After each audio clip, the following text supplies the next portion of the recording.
on the next episode of Sips, Suds, and Smokes. Today's episode is a brewery takeover of, wait for it, North Coast Brewing Company in lovely Fort Bragg, California. The North Coast Brewing beers that we'll be tasting and discussing today are Old Stock Ale, Old Rasputin, Scrimshaw Pilsner, Brother Thelonious Belgian Style Abbey Ale, the Tart Cherry Berliner Weisse, PranQster Belgian. Shut up. Look, what? Try spelling when you're drunk. Right. PranQster. They were making fun of Belgian your reading style ability? Golden Ale. We all know that one. And Now my of typing course, ability. the one that Dave drinks all the time, Foggy Day IPA. And then constantly in a fog. You guys are jerks. We'll be right back after this break.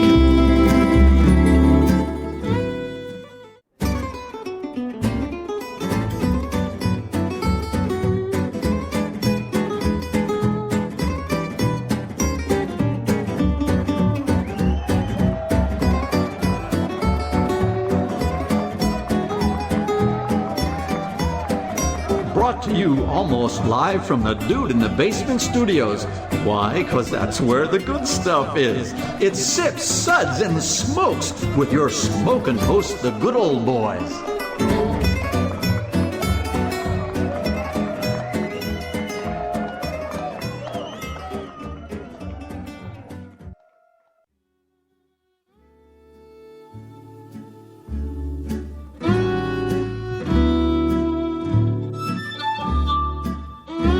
Suds, Suds, Suds. It's time for more Suds. Welcome, welcome, welcome, everyone, to another Suds segment where, through very exhaustive research, we found that if you drink enough beer, both good old boy Dave and good old boy Kendall will sound exactly alike, and they talk about the same thing.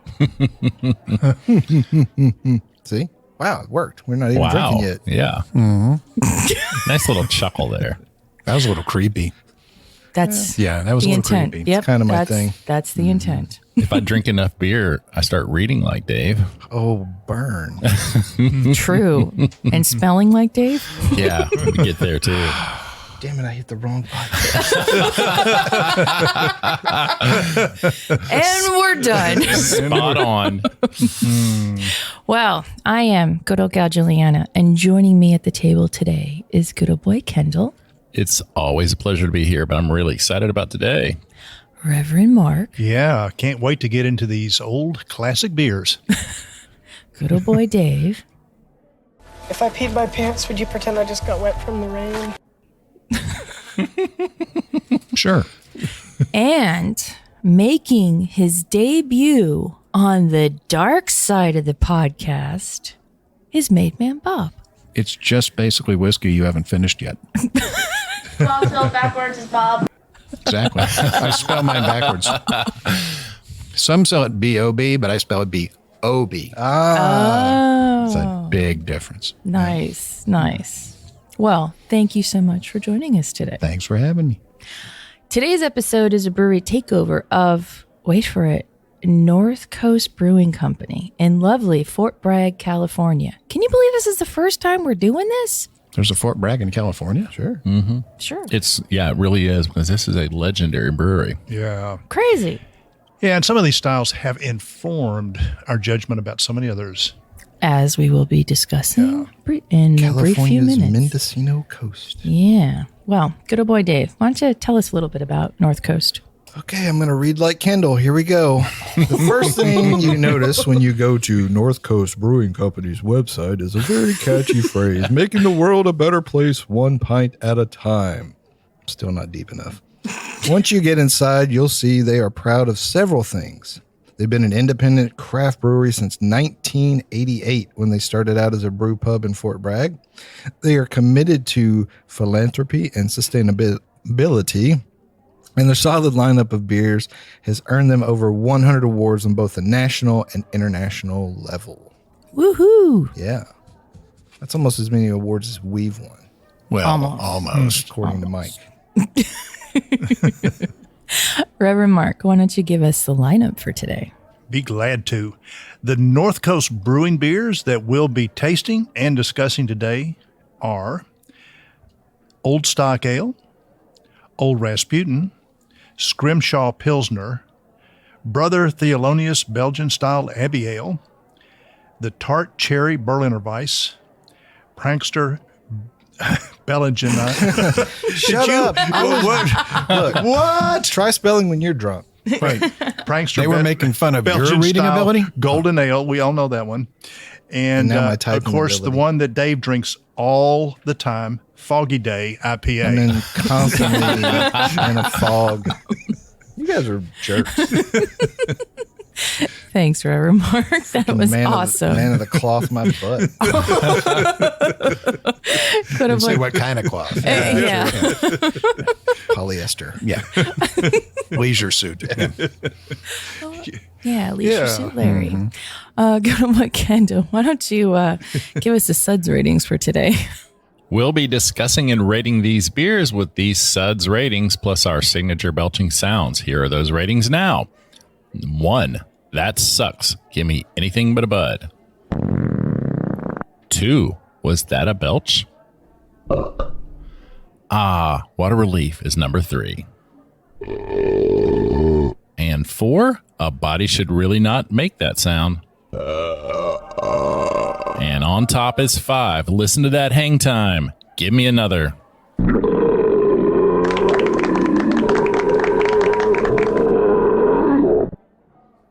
All right, let's get into it.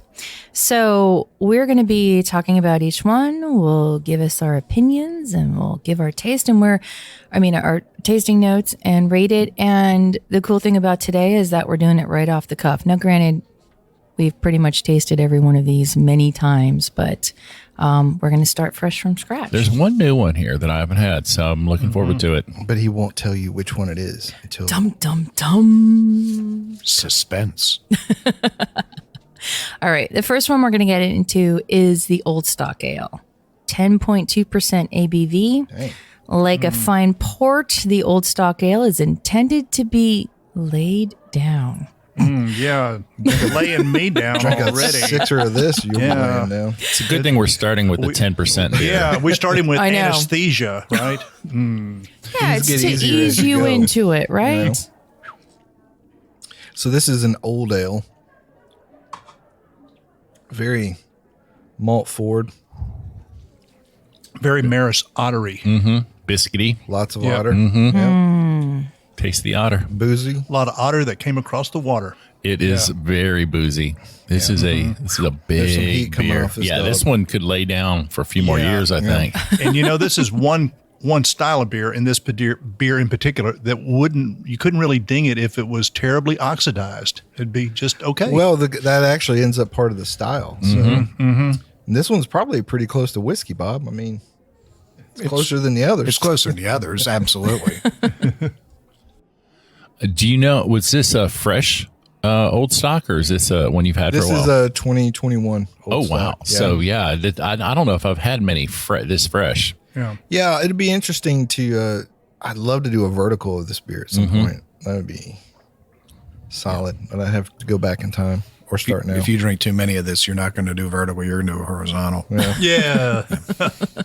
Well, yeah. I think this is like the second or third most savored by myself over the last 20 years or so. Yeah. Yeah. Although put that in with a seasonal kind of caveat that it's usually in the cold months. Yeah, It's this made with isn't. bits of real panther, so you know it's good. Well, that's the best. Yeah. Well, this isn't the kind of thing that you would drink all summer long. No, it's got a bite to it. And I'm thinking, I'm not sure I like it fresh as much as I do with a couple years on it. Some of these like big barley wines, old ales, they definitely mellow out. Some of that booziness and the heat goes away. One of the kind of similar beer would be the Bigfoot, which I think is okay fresh, but I think we have done a show on the vertical of that. And after 2 or 3 years, it gets really smooth and tasty. So I think, let's come back to this beer in a couple of years. Yeah, I think like that, like the Bigfoot vertical we did, the J.W. Lee Harvest Ale, Like any of those barley wines and things like that, the more you can kind of give them some time. Those are the ones you definitely want to buy. If you buy a 4-pack, throw 2 or 3 in the cellar. Somehow this reminds me of, is it the English, the John Hardy? Is that right? It's been a long, long time, but it's very similar to that. What do you think, Bob? I think it's nice. I mean, I enjoy the body of it, but I definitely see where you guys are going. I think this definitely is one that needs some time because I think a little oxidation would take some of the edge off. It would. And it would take sort of that alcohol forwardness down. Yeah, 100%. 100%. Cool. Okay. Well, we are going to rate the Old Stock Ale a 3. Reverend Mark's under protest. Sorry. This is one that'll change. That's more like that would be my BJCP. Yeah. I think a 2018 would probably rate it I get that. What's the CP for? BJCP? Yeah, what's the second? Beer Judge Certification Program. That's I'm thinking of something entirely different. Sorry. Yeah, I'd say it's not a 5. It's not a perfect 5, but it's really within the style. it is spot on to style. Yeah. That's for sure. Yeah. Absolutely. And with age, it would get better and better. It would go 4, maybe 5. Yeah. With the right aging. Yeah. 100%. Okay, moving on. Another light one. I know, exactly. Man after my own heart. Old Rasputin, the 9% ABV Russian She Imperial likes crazy Stout. monks I do. from Russia. Yes, from Russia. Now, this is one of their beers that they do the most with. Yes. Like different barrel-aged versions, blends, different things like that. If you look on the North Coast website, half of their beer list is just different versions and variations on Old Rasputin. Right. And it is still one of the best Russian Imperial Stouts in the country. It's consistent. It's affordable. It's good fresh. It's good aged. Yeah. And now Love it's in a this beer. can, Yeah. which will change the dynamic of aging it. It will. From a consumer standpoint, I can't imagine saying, 12 ounces of this is just not enough.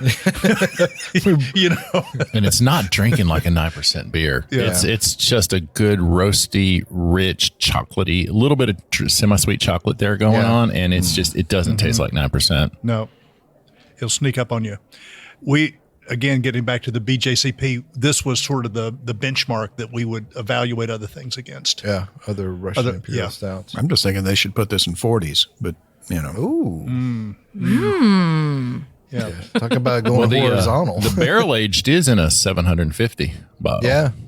There you go. I like that. I think they do them in 375s now, too. I think the 750s people are backing away from those more and more because nobody wants to share. But the 40s make you look cool, especially when you have the little bag running. Dude, everybody else is drinking a 40 of like malt liquor and you roll out with a 40 of Rasputin. Old Rasputin. Yeah, you get some street cred at that That's point. right. Yep. At that point, you're the leader of the gang. You are. And anybody watch Silicon Valley? This is what Guilfoyle was always drinking. If you ever watch that show, there's North Coast references all around that show, but he always was drinking Old Raspy. Yeah. Oh, wow. Well, we'll be back in just a minute with more about this beer and many more. We're already lit. Welcome back, everyone. Today's episode is Going Out West. We're talking about North Coast Brewing Company from Fort Bragg, California, and we're doing a takeover right now. The beer that we've been talking about for the last few minutes is the Old Rasputin. And this is one that we've covered multiple times on the show over the years. Like as when we've done stout style shows, we did the Is It Worth It when we compared the barrel aged versus the regular version of Old Rasputin. I think it's more than likely has been on some of the best of shows because it is definitely a benchmark Russian Imperial Stout. So we've covered it many times, but it's worth talking about more than once. Oh, it's totally worth it. I think for me, this is the first Imperial Stout that I've ever had now that I'm thinking about it. And coming off of the Old Stock Ale, that the roastiness really shines and I'm getting like a little bit of tobacco and it's so layered and it's young. I mean, that's the great thing about a well-produced Imperial Stout. You know what I mean? Is you got so many layers to begin with. And then you let this sit for a few years. Yeah. I would love to have a barrel age too. Kind of side by side with it. Yeah. But I think this is the first Imperial Stout that I ever drank. Way back when. Probably one of the first ones that was widely available. It was. I mean, you could back in. I'm thinking, even 10, 15 years ago, most craft beer stores would always have this around, and it might have been the first Imperial Stout I've ever had, Juliana. Thinking back, it's been part of my repertoire for a very long time. And the price points were really good back at the beginning. Yes. Very cheap. Yeah, it's This still one's still inexpensive. pretty. Yeah. What do you think, Bob? I think it's lovely. I mean, it's got a nice body to it. It's got some coffee notes in it. Do you drink a lot of stouts? I drink a little bit of everything. Yeah, cool. I don't really have a favorite style. It's the same thing with whiskey and same thing with wine. I just go through swings. Yeah. I get that. I think the longer you... Unlike Dave, who drinks his while he's swinging. Yes. Well, that's it. I'm not getting out of my head. Dave standing there sifting through a bowl full of keys going, who's coming on with me tonight? Guys, she's right over there. So I thought you were talking about the tire swing. I'm just thinking about the tire swing out in your backyard. honey, that's all they were talking about. It's just the tire swing. Yeah. No. She's thinking, is that all I have to do to get rid of him? Well, guys, it's been a great Hey, this is episode. easy. I'm sorry you all have to leave right now. How cool. Yeah. Well, the old Rasputin, we are going to rate a 5. Nice.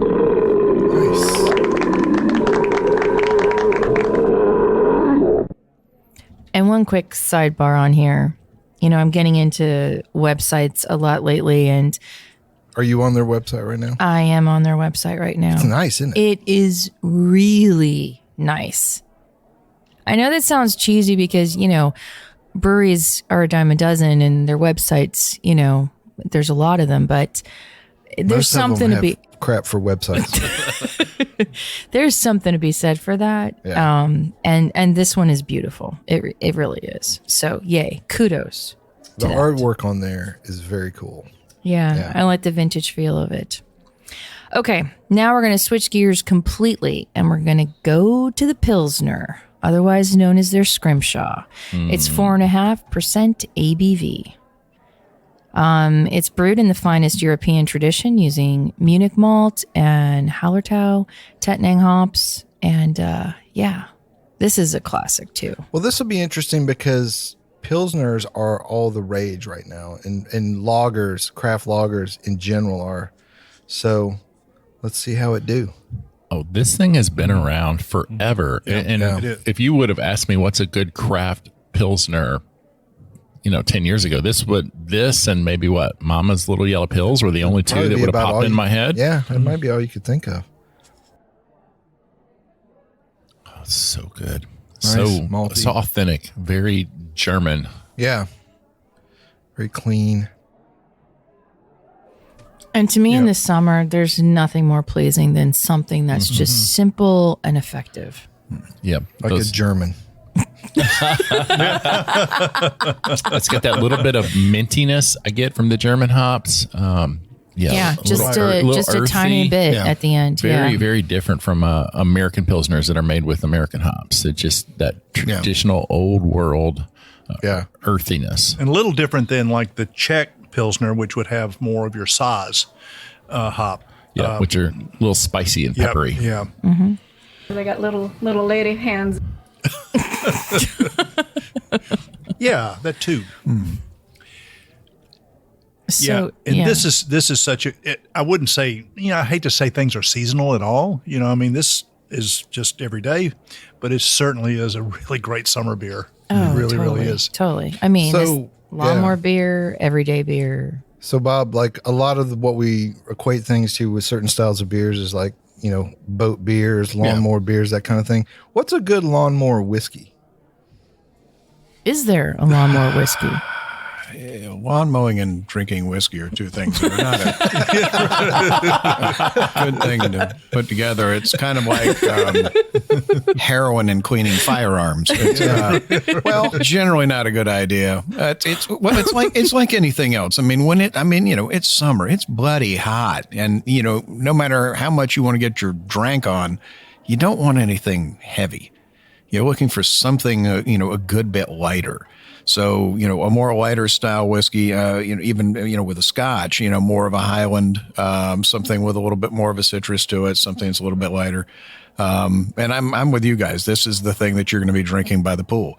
And it's nice. It's got a great creamy mouthfeel to it. And I don't know if it's mint or spearmint at the top, but it's got that, and it's got a little bit of a, I hate to use the word vegetal because it always doesn't sound good, but herbal sounds more rich. It's more of a vegetal thing, but in a good way, sort of as a top note. I mean, it's lovely. Yeah, I think you're spot on. Great descriptors. Yeah. Well, I think, to your point, like vegetal, a lot of times people equate that with what is that? Green pepper. Yeah. Yeah. They're equating it to lawn clippings and forest floor, straw. and that's not. Yeah. But if you say herbal, they're thinking of oregano and basil, and they're thinking of a very, very strong herbal type thing. So it's sort of I haven't come up with a good descriptor for it. So vegetal is about as close as I can get. Well, it's like when you say vegetal, you think of like the lunch counter lady at an elementary school. Yeah. Versus herbal, you think more of like it's not lawn clippings kind of. It's more of it's sort of more of leafy greens sort of vegetal top note to it. Yeah. But in the best way possible. So yeah. It's beautiful. Yeah, it's old world. It's very old world. It is. And, there's something to be said, like, I feel like I'm sort of a historian and I love all the old stuff and the, vintage things. And this to me is still relevant. It's current. Yeah. And with all the excess that we've had in beers and other spirits lately, it's just nice to come back to something that's just good. Yeah, this is a baseline beer. This is, I can say as just a hobby brewer that this is really where you learn to do what you have to do. Yes, because if you can't brew a Pils, and the thing is, it's a simple beer that's hard to brew. Exactly. It's really hard to brew. Exactly. It's simple in terms of its composition, but you've got to really work to make it right. Well, and you don't have to use the new hops and stuff. You don't have or the crazy new techniques or things. You just go back to basic brewing and you make a really good beer. Everything doesn't have to be the most extreme. No, it doesn't have to be the one that's so hoppy that you can't literally even swallow. It doesn't have to be the one that's so thick that you have to massage your throat to get it to go down. There's places for that.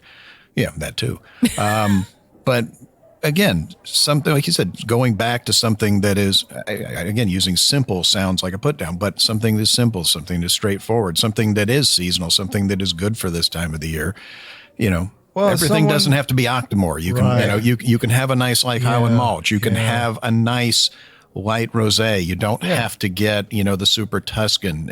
Everything doesn't have to be to the edges. It's fine if you want to go there, but sometimes it's just nice to go back to the middle. Yeah. So as someone who's been called simple his whole life, I don't think simple has to be a put down. It's not a pejorative term, Dave. Believe me, we think you're great. I'm special, okay? I am special. That's what the nuns used to tell me. They said, "You are special, son." Yeah, it's usually followed up with a hit of some sort. Yes. Yeah. Okay. We are going to rate the Scrimshaw from North Coast a 4. I think we're on a good streak here, and one of the common elements we've had about all these beers is they're almost all classic reference styles. Yeah. And you kind of expect that from a brewery that's been around for 30-some years now, that's been, just cranking out these consistent... They kind of got it right. Right. Yeah, beers every year, year in, year out. They're doing something that, really sets the bar really high for everybody that's coming after them. They do. I think it's important that they're not improving on something that's pretty much just a baseline product. And that in and of itself is a feat, to be able to completely just reproduce this on a weekly basis, and it's the same thing. Sure. Well, it comes out of security, too. I mean, they've been around since, 88? Yeah. Whereas how many breweries open and close on an annual basis? So, I mean, these guys might have, saying they've been around since 88 is like saying this particular distillery in Scotland is open in 1492. They've been around a long time. So, they're secure. They don't have to throw the dartboard, in any direction for every single release to what's the craziest thing we can to get the attention. They're comfortable where they are, and it shows. Absolutely. And they're known for their really big beers. Of course, we just looked at the Scrimshaw, which is just a really light Pilsner, but they were not part of the imperializing of beer sort of phenomena that's still going on, like the Imperial Pilsner. Yeah. What does that mean? Well, and they've never done a pastry stout that I've seen, or lactose milkshake IPA. No. Old Rasputin with Oreos. Oh, blasphemy. You know what? I would totally pair some old Rasputin with some Oreos. Old Rasputin aged in a Malort cask. I would taste that. Yeah. I'm really curious what that would be like. Right. Now I'd it's a taste thing. almost anything once, probably not twice, but once. Yeah. Well, and also to still be independent since 1988. Yeah. To me, that's impressive on its, in its own right, and to do classic styles and not go off the rails and do the crazy things that some of the newer breweries, they're like my favorite blue collar worker. Tells me if you they will. started when they were know? young. If I started this now and I got to that point, I'd sell it tomorrow. It's like, I'm done. Where's that big check? Sure. No, so big And kudos. they're distributed into just about every state. 48. So yeah, there you go. Even So- Alabama? I said 48. Okay. Awesome. Actually, you can get a lot of times for a long time, you could get better beer in Alabama than you could here. So Yeah. there you go. That was true. We've come a long way. How would you know? You'd have to go to, oh my God. All right. Can I Can I change seats with you? I'm gonna come clean with something. I am half Alabamian, so I thought I smelled. I thought I stepped in something. Yeah. I thought I smelled. Yeah. that's why I got these summer teeth. That's why it some makes are him pointed this special. way and some Yeah. are pointed that way. You guys, whatever. I can make my wife my sister, and there's only one girl there. Yeah. All right, moving on. That's where baby mama means a different What kind thing. of beer would George Wallace be drinking right now? Okay. And Wow. George Wallace. I'm imagining a wit. Yeah. so now And a this pointy is the, bottle. Since this is the Yeah. last episode of Six Okay. All right, Reverend Mark, are you ready? I'm ready. This is your This is wheelhouse now. Yeah, well, yeah. We're gonna I go like to Brother Thelonious. Yeah, well, I love I Thelonious love Monk, his music. but I like to replicate these kind of beers in particular. So So and monastic beers. for those of you that don't know, this is 9.4% ABV. It's a Belgian style Abbey. That their interest in Belgian ales and in monasteries that brew them have made them want to emulate that. Jazz legend Thelonious Monk is also an inspiration for You North laughed at me Coast when I said I Brewing. like his music. Ah, see? No, I was there with you. We all like Thelonious Monk. Not everyone is into jazz, but I love they it. should Well, be. They should be. Normal people. And the label features the jazz master himself. Oh, you I'm know that? down with that. Yes, it does. Yes. So I let's would talk serve about this in my chalice. Sir, we don't need to use that kind of language here. This is a family show. The aroma alone is beautiful. And Oh, it smells isn't it, like though? all of those classic Belgian ales it's, borrowing from. So was it Thelonious Monk or Charles Mingus that taught his cat to use a commode? I think it was Charles Mingus, so never mind. Okay, different show. But that's a fairly common thing now, so we can trace it back to them. yeah. He wrote a book and published it. I don't know how well it did, but You're the only one that bought it, dude. yeah. Taught me how to use a commode. I was so going to shush say, it. I find it interesting you bought the book and there's no cat here. Well, you know, Okay. I stopped Oh, there is a cat here, stopped- though, in spirit, in spirit. in our that's hearts. right. in our hearts. So this was one of the first like craft beers that I really got into heavily was Brother Thelonious, and it's got a great, rich depth of flavor. Yeah. Nice body. Yeah. A lot of really good dark fruit. Yes. You know? Yeah. And it does come out of that Abbey tradition, a little estery, know? Certainly does well if it's cask condition, but doesn't have to be.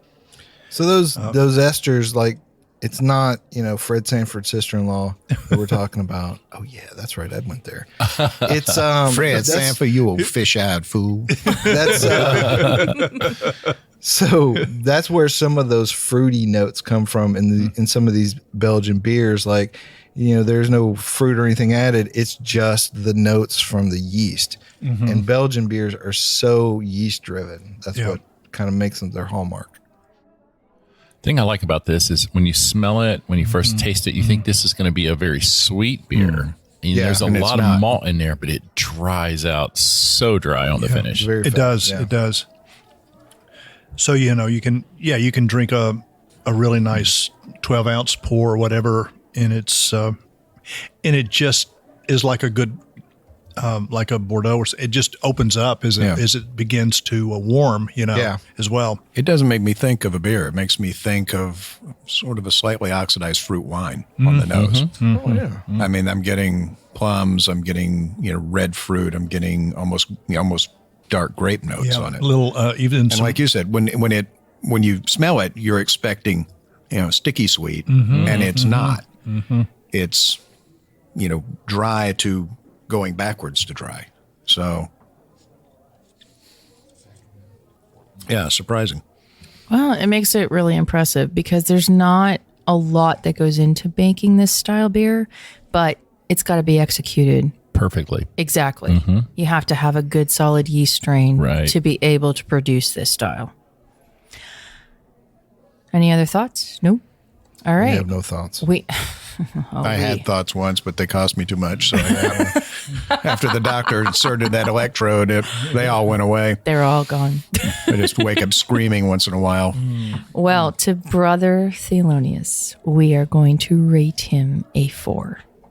4.4. And for his music, we'll give him a 5. There you go. True.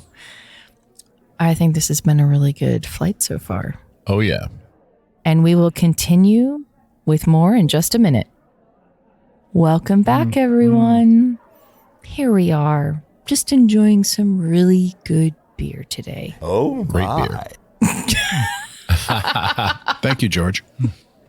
So, for those of you just tuning in, hello. We are doing a brewery takeover of North Coast Brewing Company in Fort Bragg, California. And now we're going to turn the dial a little bit and go a little tart.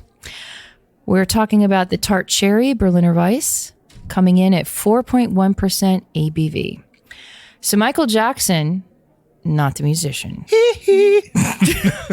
he describes Berlin white beer as having an insistent sparkle, a fragrant fruitiness in the nose, a sharp dry palate, and a frisson of quenching sour acidity in the finish. And an amazing moonwalk. The North Coast Tart Cherry Berliner Weisse is made from Michigan Montmorency cherries, if I said that right, whose addition softens the lactic finish of the beer and brings it a springtime blush. Right. And what a great color it is in comparison to what we've been drinking. And of course, I mean, historically, the Wit beer, or the Berliner Weisse rather, would be served with some sort of a fruit, either like a raspberry or what is the green one? Woodruff. Oh yeah, Woodruff. Yes, country ham. Yeah. And that's because it was so lactic. Yeah. To start with, it kind of just so that would round that off a little bit. I just had a baby. It's not my fault. Yes, please. Oh, you were talking to him. Oh, sorry. How beautiful. Yeah. Like, absolutely beautiful. It's beautiful to behold. Sorry you can't see this, you guys out there, but hold it closer to the mic. Yeah, come on. Hold it close to the mic. What's wrong with you? So they've done a few variants of their Berliner Weisse. I know they did Quince and a couple of others, maybe Plum. I can't remember, but I think the Tart Cherry is this year's Berliner Weisse from them, and I think it's the best one, honestly. I think, and the Michigan probably, at least as far as America goes, produces the best cherries. Oh yeah, Right. Absolutely. The most varieties and the best quality. Yeah. You hear a lot about Washington State, and those are good, but yeah, I agree with Hippies. you. No, I there's- got nothing for you. Yeah. No. Yeah. I smell hippies. Yeah. They're so light and refreshing and clean and tart. It's just perfect. And this Talking is about Bob? so yeah. Hippies. But this is so approachable. You know, like I don't want people to think that, oh, it's Berliner Weisse, it's going to be really tart, like super tart. No. It's gentle. It's there, but it warms you up like a good blanket. It's easy. It's stunning. And I still remember when it first came to this area, we had a couple bottles and we went like gaga over it, right? And then we went to this one restaurant and we were talking about beer and they said, oh, well, you know, there's something in the cooler that you need to see. And it was the lone keg of this in the area. It was like such a crazy moment. I think we all just like drooled and drooled and drooled. Yeah. I'll tell you something you could do with this, like if you were at a wedding reception or whatnot, serve it really, really, really cold and dispense it in champagne flutes, and people would just rave. They wouldn't know it's beer. They wouldn't even know. Yeah, sure. I think you should turn it even colder and make it into a slushy. Yeah. Ooh. That would be good too. It would be an alcoholic tart cherry Slurpee, and that would be fantastic. Yeah, I could give that to my grandson. Yeah, there you go. It wouldn't bother you much. It's kind of bedtime. What's wrong with him? He's a little quiet. Yeah. You know, if he's teething, it'll be perfect. Yeah. Was he much Six trouble, Dozen Dad? Smokes does not agree with any of the. I'm sorry, 110 Hand Productions does not endorse any of Yes. this. The American Pediatric Association does not sign off on this particular recommendation. Was he any trouble, Dad? No, he's been quiet all night. I don't know why. He's going to be really cranky in the morning. It's just absolutely gorgeous. Absolutely gorgeous. Yeah, I think it's probably one of the better Berliner Weisse out there. Oh yeah. Yeah. And you know, it's funny, like everybody goes for Goza. Like everybody's, you know, most of the breweries are making Goza when they do these, you know, like kettle sours and everything. So it's interesting that they do the Berliner Weisse, but it makes sense considering that they're more into classic styles. Yeah. And everything. Yeah. It's kind of like doing a lambic instead of a kettle sour or whatnot. Yeah. Absolutely. But yeah. And it's interesting that they really are replicating a lot of these baseline styles. Yeah. And they do them so well. Oh, they do. They do. And again, like no fuss, no muss. And they pick the right ingredients and they make it great. Well, the Tart Cherry Berliner Weisse from North Coast, we are going to rate a 4. Solid flight. Moving on. We are now going to go to the PranQster. This one comes in at 7.6%. It's a Belgian style golden ale. Belgian ales represent the height of the brewer's art. Sophisticated brewing techniques, yeast blends, and unique flavoring elements have elevated the beers of Belgium to the status enjoyed by wine in other countries. PranQster follows in this tradition using a mixed culture of antique yeast strains that produce a floral nose, a full fruity flavor, and a very clean finish. Do you think they got them in an antique store? They found him in their grandmother's house. Yeah. So That could be. Grandma, why do you have all this microbes growing in the back? I've got to confess, She's old. though, She didn't of the clean entire away. North Coast line, this has always been my least favorite. Really? Yeah. They're just, it's a good beer. It's just, Yeah. you know, for the style, it's just kind of average to me, though. Yeah, and it really doesn't that. compete well with your Belgian and your Abbey ales that were, you know, kind of are precursors to this. Yeah. Well, this is not necessarily one of the most popular styles anyway. And then it's also one of the ones where the ones that are made really well are amazing. Like this style of beer, like if you go and you find one that's great, it's going to be like blow your mind. It's not big enough to be a golden strong. It's not hoppy and dry enough to be a triple. I feel like it's kind of in between, and I would want it to go one direction or the other. It's not a golden strong. It's not at all in terms of the. It's kind of the same ABV as a triple, but it's just it's a little sweet. And I would like a little more hop bite and dryness out of it. It's almost like an under attenuated triple. Yeah. That's a good description, which I don't like under attenuated triples, Yeah. So it's almost like a double and a half. I think it'd be a good one for a summer beer, though. Yeah. Because I think I mean, it's got a really nice fruit flavor to it, and it's got that little bit of tang.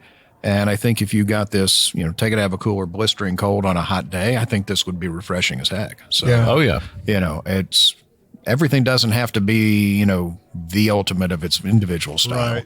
It has to be good. And, I can't really find any fault with it. I mean, like you said, maybe it's blurring the lines between adjoining styles a little, but it's well made. It's got a very clean finish. It's got some really nice fruit on the palate.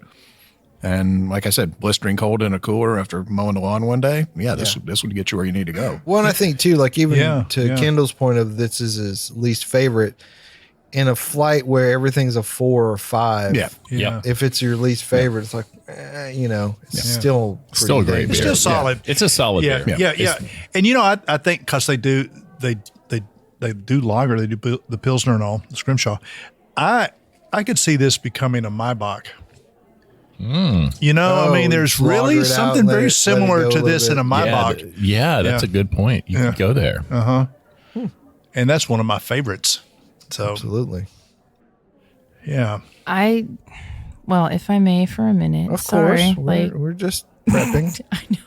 for the final word. I kind of agree with Made Man Bob because I'm thinking about like historically the types of beers that were available over there, right? And this was almost like their lawnmower beer in a way. You know what I mean? This is their version of a Pilsner. Yeah. It's very easy drinking. It's not too yeasty, and it's not big, bold ABV. Yeah. Exactly. So this can rival the Pilsners that we're enjoying so much here this summer, and it's just a European version of that. And if you're drinking with a flight of other stuff, it would stand out even more, I mean. Yeah, sure. Because that yeast strain is going to give it that extra pop, if you will. Yeah, you're basically saying this is my, the 12 year is my, most hated Van Winkle product. There you go. Yeah, okay, I get it. But, if I find a crate of it at retail, I'm running. So, exactly. So, Good point. it may not be the Pilsner that we're all loving right now. So which one is your most hated Kardashian sister? Ooh. I think all of them equally. Yeah. Rob. You're just making fun of him because he's pudgy. Get it together. Don't be a hater. But for what it is, I think it's really nice. Yeah. And, and the golden ale tends to be the little redheaded stepchild of all the Belgian styles. Hey, don't make fun of him. He's sitting on the couch. Right. I mean, that was rude. I don't mean to say anything. I don't want anybody out of line in your house, but I mean, come on, man, look at him. Ginger's already taking a lot of heat. Do you see that look in his eye? He's like a hurt puppy. Aww. Right now he's curling up on the floor. Let me take the headphones off. I'm going to go rub his tummy. He'll be okay. Gets his leg going. It's really cute. Stay north of the equator. That's all I'll tell you. No, he likes his south. That's the bad part. Do you have any wipes or sanitizer? Yeah. You'll hose. There we go. Hold on. They can't see the hand sanitizer, can they? I keep forgetting it's radio. No, but it's there. They can smell it. They have smell-o-vision. Oh yeah, hold it by the mic. Yeah. Smell-o-vision. Oh gosh. Minty fresh. Well, the prankster, for most souls, we're going to rate a 3. Still a solid beer. Mike should send us all to Fort Bragg so we can sample it on draft. Yeah, I think that's what we need. I want it fresh. Yeah. Yeah, we need to be there now. Field trip. Okay. When you're ready. We keep calling for all these field trips, but they never happen. Last time I went to Bragg, it wasn't this one. He didn't get a free beer either. It was all free ammo. All right. Last, but certainly not least, this is the newest offering, or one of the newest offerings that North Coast has, which I'm kind of excited about. This is the Foggy Day IPA. Coming in at 6.6%. It's their version of a hazy IPA. Foggy Day is their interpretation of an increasingly popular substyle of IPA. The beers are unfiltered and utilize heavy doses of citrus-forward hops. High-protein cereals in the grist, such as oats and raw wheat, create haziness in the beer and add a silky texture to the mouthfeel. There you go. So, how hazy is it? You know, I think Not that at all. not at all. And I think it's because they're on the West Coast, they just can't pull it off. And that's okay because I like West Coast IPA. It's a great beer. It's not clear. So, you know, if you were on the West Coast, this is what you would get as a hazy. Yeah. Yeah, it's pretty clear for a hazy, but it's delicious. And it's got those West Coast IPA flavors I love. It is resiny and piney. Yes. And it's not super sweet. Right. You know. I'm just laughing that some guy actually convinced you guys that he meant to make it this way on purpose, and he just wasn't out of filter paper that day. He goes, I bottle it anyway. These geeks will. You know, I'll tell them it's new. We did it on purpose. Yeah, but I don't know why, just a well-established, iconic West Coast brewery would want to try to do something that the East Coast is just doing as a variation of a style that they've already established as being like. Because America is full of jerks. I know. I don't get it. I do get the softness on the mouthfeel. Yeah. It's not that crisp dryness that I get out of a lot of West Coast IPAs. It's got a little bit of that feel of a hazy. So they're doing some high protein grist in there, but it just doesn't stick. It's got the mouthfeel, but you don't have to have the cloyingly sweet finish. Right. You know. I totally agree. I like the oats aspect of it that gives it that silky mouthfeel. So. Which I feel like hazy is becoming its own separate thing away from New England. Like New England IPAs are hazy, soft mouthfeel, sweet and juicy, versus hazy IPAs could be it could be a Midwest IPA, it could be a West Coast IPA. They just add some oats and don't filter it and send you on your way. Yeah, I've been loving the new trend of more bitter hazy beers. Yeah. I can get behind that. It's crazy though. There's a lot of controversy about these, which some people are just filter your beer, man. It should be clear. Yeah, as a home brewer, I used to produce these all the time when I didn't have filter paper. I told you. Irish moss. Just You know, lazy. I'm sorry, I didn't have anything to clarify this beer, so here you go. Yeah. But you get dinged for it in a but contest. oftentimes I'd have to say that clarity is overrated. 100%. Yeah. That's what Washington says on a daily basis. So. Well, and, you know, I remember You could be president, sir. Yeah, right. and I think Kendall was there too. With Julianna and I went to a blogger conference, and one of the quality control guys from Budweiser was there, and he gave us Budweiser from different. Yeah. Anyways, Budweiser's not bad until they filter it out and water it down. Yep. It was West Coast to East Coast. Why can't they get along? Unfiltered. So, Okay. Well, we are going to rate the Foggy Day a 4. That was paper. That wasn't something else, everyone. Yeah, Can't the West Coast and East Coast just get along? Isn't it enough they took Tupac? Biggie for life. Biggie for life.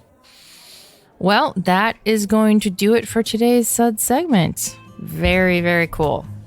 We hope you enjoyed this episode. If you're listening to us online, do yourself a favor and tap. Give it a little tappy. Tap, tap, tap-a-roo. The easiest way to listen to our show is to ask Siri, Alexa, Google, or Uncle Larry. Play podcast, Sip Suds and Smokes. And we would love your feedback, and you can reach us online at info@sipsudsandsmokes.com. Our daily tasting notes flow out on Twitter every day at SipSudsSmokes, and our Facebook page is always buzzing with lots of reviews. You'll also be able to interact with the thousands, The millions of other fans on those platforms. And do us a favor and take the time to rate this episode if you're listening to us online. That's a really big help to us, and we get to see your Facebook feed as well. Well, I want to thank everyone for being here today. Good old Boy Kendall. It was a pleasure. Please tell us about your blog. My beautiful wife and I blog about the good news of good beer at beermakes3.com and post our pics on Instagram at the same handle. Reverend Mark, so nice to see you. Good. And I'm not dead yet. Yes. We're winning. Great news. Bonus. Made Man Bob. It's a pleasure to be here. Thanks for being with us. Good old boy Dave. I am dead, so there you go. In so many ways. It's so special. many ways. Inside, outside. Yes. Yeah. All the ways. Inside, outside, upside down. This is good old gal Juliana. Keep on chuggling and catch you next time.